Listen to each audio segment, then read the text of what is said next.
salita habang naglalakad sila ng kanyang ama-amahan.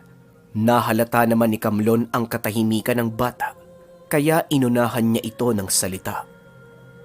Makoy, huwag kang matakot sa tatay mo. Ginawa ko lang yon para turuan ng leksyon ng mga masasamang tao. Wika nito habang nakangiti. Napangiti din ang bata at kaagad na silang tumuloy sa pag-uwi. Kinabukasan naghahanda na si Makoy upang pumasok at paglabas niya ng tahanan, nakakita siya ng isang matandang lalaki na nakatayo sa labas ng bakuran. Kaagad niyang tinawag si Kamlon sa pag-aakalang may kailangan ang taong iyon sa kanya. Paglabas ni Kamlon ay nagtaka si Makoy.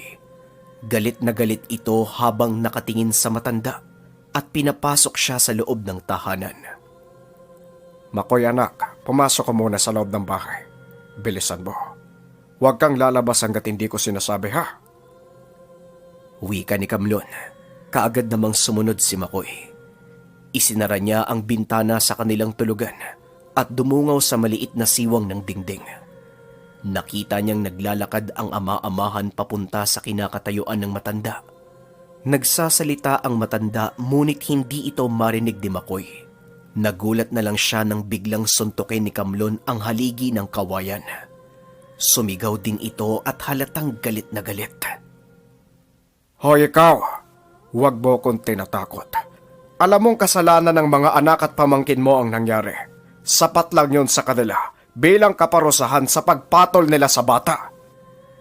Sigaw ni Kamlon at narinig niyang sumigaw din ang matanda bilang pagtugon. Hindi pa tayo tapos. Huwag kang magmalaki sa akin. Dahil hindi mo sukat ang kakayahan ko, babalikan kita. Tandaan mo yan. Wika ng matanda. Sandali lang na napapikit si Makoy. Laking gulat niya nang biglang mawala ang matanda sa kinakatayuan. Maya-maya lang ay pumasok na ng tahanan si Kamlon. Makoy anak, huwag ka muna sigurong pumasok ngayon. Halika, punta tayo sa Tia Delia mo. Wika ni Kamlon kay Makoy. Napangiti naman ang bata dahil gustong-gusto niyang pumunta sa kanyang tiyahin.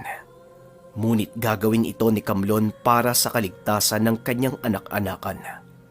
Ang kapatid ni Kamlon na si Delia ay isang kinikilalang malakas na mambabarang sa kanilang lugar.